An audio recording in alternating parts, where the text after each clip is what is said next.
Favorire la libera circolazione in Veneto dei veicoli per disabili autorizzati ad accedere alle zone a traffico limitato è stato approvato dalla 5ª Commissione regionale il progetto di legge che facilita gli spostamenti delle persone con disabilità in tutta la regione attraverso la creazione di un database unico regionale delle targhe associate ai permessi ZTL. Firmatario del testo il consigliere regionale e vicepresidente della Commissione, il padovano Enoch Soranzo. È un progetto di legge che vuole semplificare l'accesso alla ZTL di tutti quei veicoli la cui proprietà è una proprietà di persone che hanno di un grado di disabilità, di mamme in gravidanza con figli fino a 2 anni di età, per taxi NCC. Questo per garantire parità di diritto di mobilità a tutti i cittadini veneti, per questo varrà per tutte le città, tutto il territorio veneto, tutti i comuni del Veneto, e dall'altro risparmiare risorse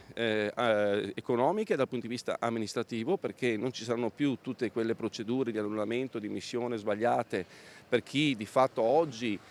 se ha un pass rilasciato per disabilità o perché di fatto autorizzato su un comune diverso da dove magari percorre la ZTL, incorre nel fatto di o doverlo comunicare preventivamente o comunicarlo magari a sensi del regolamento vigente in quel comune entro un tot di tempo, o nella ipotesi maggiore vedersi recapitare una sanzione per cui poi chiedere l'annullamento. Soranzo ha poi annunciato che la manovra di assestamento di bilancio ha stanziato anche 20 milioni di euro per mettere in sicurezza idraulica il quadrante est della città di Padova. Si tratta di una voce di bilancio importante, una manovra che è approdata in Commissione Bilancio.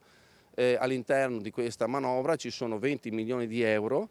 che sono destinati a interventi di difesa idrogeologica e mitigazione del rischio idrogeologico e per tutto il comparto di Padova nord-est,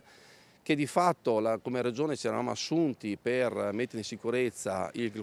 sicuramente il nuovo ospedale di Padova. In verità questo intervento che di fatto vede interventi della realizzazione nel Piove e non solo, metterà in sicurezza tutta la parte dell'ospedale, tutta la parte degli interventi del nuovo tram.